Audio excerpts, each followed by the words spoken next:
그래서 성령 안에서 이제 우리는 성령님과 자유자재로 대화할 수 있다는 것입니다. 묻고 또 질문 응답하시고 우리가 묻고 삶을 통해서 하나님 사인을 보내시면서 그렇게 우리가 성령 안에서 항상이라는 단어는 뭔가를 향해서 내가 계속 시선을 고정한다 그런 의미가 있거든요. 그래서 하나님의 그 사랑 그 안에서 우리가 항상 깨어 있을 수 있는데 그런 가운데 이제 우리가 반드시 또 지켜야 될 게 낙심하지 말아야 된다 그러는데 이 낙심이라는 게 헬라 언어로 이렇게 보면 어떤 기분이냐면 이 복싱 선수가 경기를 하다가 이 가드를 내릴 때가 있어요. 지쳐가지고 가드를 내리면 이제 어떻게 해요? 처맞게 되죠. 이제 열리게 되니까 가드가 열리게 되니까 카운터 펀치를 맞고 고전하게 됩니다. 근데 내릴 수밖에 없는 게 피곤하고 힘드니까 훈련이 좀 덜 된 선수들은 이제 막 힘들면 이제 가드를 내리려고 합니다. 이게 이제 낙심이라는 거예요. 우리가 기도도 해봤고 열심히 살아봤고 그런데 문제는 계속 그림자처럼 따라오는 거예요. 그러니까 지칠 대로 지쳐요. 그래서 기도할 힘도 없어요. 자, 그때 우리는 가드를 내리는 듯한 그런 삶을 살려고 하는 거예요. 이때 다시 가드를 올려라. 다시 방어를 하고 다시 싸울 준비를 하고 다시 정상 궤도에 올라서 믿음 생활을 하라고 주님께서 말씀하시면서 이제 이 비유 제가 예전에도 한번 말씀드렸지만 이 도시에 한 과부가 있다는 거예요. 그러니까 도시에 한 과부가 있는데 그 과부는 억울한 일을 당했는데 뺏겨난 것도 없어요. 돈도 없어요. 그래서 하나님도 무시하고 사람도 뭐 무시하는 그런 이제 뭐 뇌물 받는 재판장 같은 그런 재판장한테 가서 또 특별히 억울한 얘기를 하니까 승소할 확률이 1%도 없는 거예요. 완전히 그냥 코너에 몰렸고 낙심할 수밖에 없고 이건 진싸움이다 라고 할 수밖에 없는 그런 상황에 이제 몰려 있습니다. 그런 가운데 예수님이 비유를 하신 것은 바로 그거예요. 이런 과부도 계속 가면 갈수록 수치당하고 가면 갈수록 창피당할 수밖에 없는 승소 1%도 안 되는 이 싸움을 계속하는 이 과부 얼마나 창피하겠어요. 그렇죠? 그럼에도 끝까지 재판장에 나가서 나는 이런 일 한 적이 없고 나는 정말 억울하기 때문에 나는 권리를 되찾아야 된다라고 계속 번거롭게 하는 거죠. 번거롭게.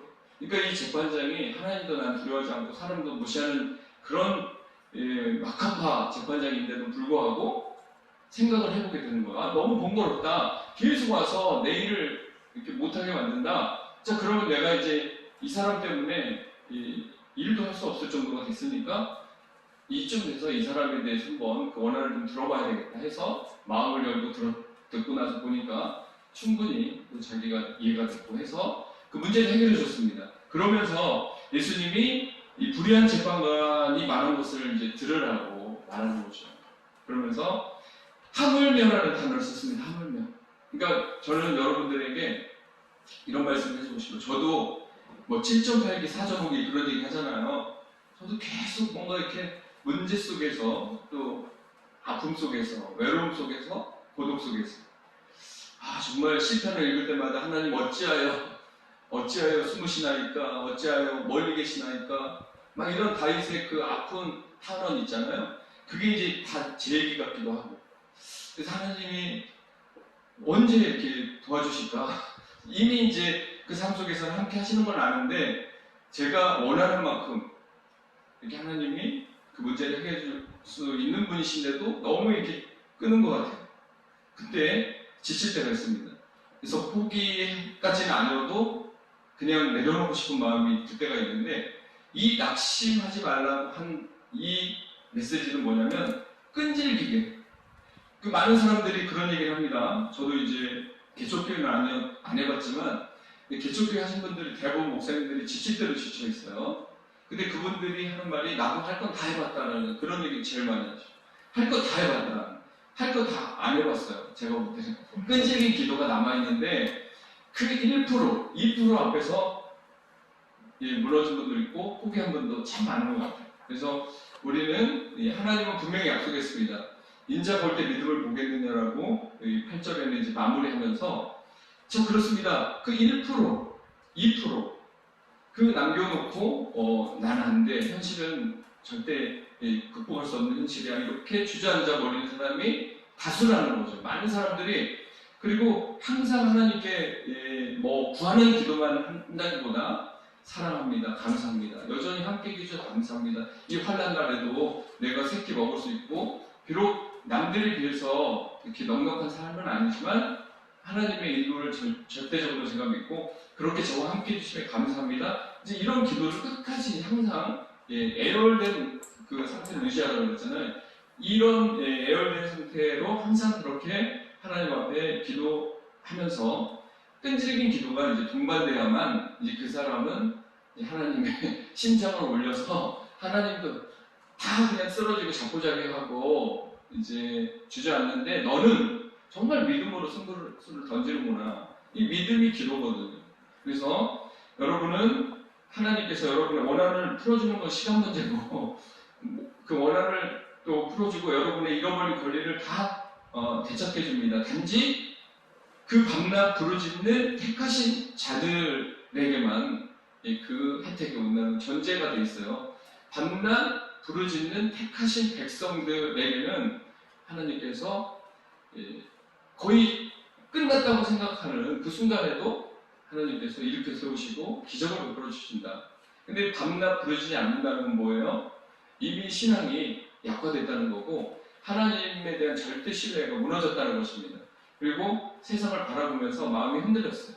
자, 이런 상태에서 포기하게 되는데 하나님은 끝까지 포기하지 말라고 했습니다. 마지막으로 그러면서 주님께서 속히 그 원한을 풀어주겠다. 행복을 되찾고 기쁨을 되찾게 해주고 또 신앙의 그 깊이 있는 신앙의 그 생수의 강이 흐르는 그런 단계에 또 이르게 해주시고 또 모든 것을 다 회복시켜 주겠다고 약속하시면서 그러나 인자가 올 때 세상에서 믿음을 보겠느냐. 기도 얘기 쭉 하시다가 마지막에 믿음 얘기를 하시면서 약간 우울한 얘기가 이렇게 등장합니다. 그러나 세상에 인자가 올 때 믿음을 보겠느냐. 이게 마태복음과 마가복음에는 이런 얘기가 있습니다. 마태복음, 마가복음의 그 변화사 사건 이후에 귀신 들린 그 아이를 취하는 그 내용이 약간 다른 동행 구절인데 내용이 다른데 마태복음에서는 믿음이 없는 세대라고 예수님이 알아쳤고 믿음이 없어서 이 아이가 치유 못 받은 거다. 그리고 마가복음에는 기도 이외에는 이런 종류가 나가지 않는다고 했습니다. 그러면 뭐예요? 기도와 믿음은 떼면 뗄 수가 없다는 거죠. 기도가 약하면 믿음도 약한 거고 믿음이 약한 사람은 기도가 약한 거라는 거죠. 그래서 기도와 믿음은 같이 가는 겁니다. 같이. 여러분의 끈질긴 기도가 항상 하나님을 향한 그 눈물의 기도도 있고 감사의 기도도 있고 포함되겠죠. 그런 기도가 이루어집니다. 이제 사기동대 이제 시작하는 이 가운데서도 이제 한 친구가 왔다가 갔잖아요.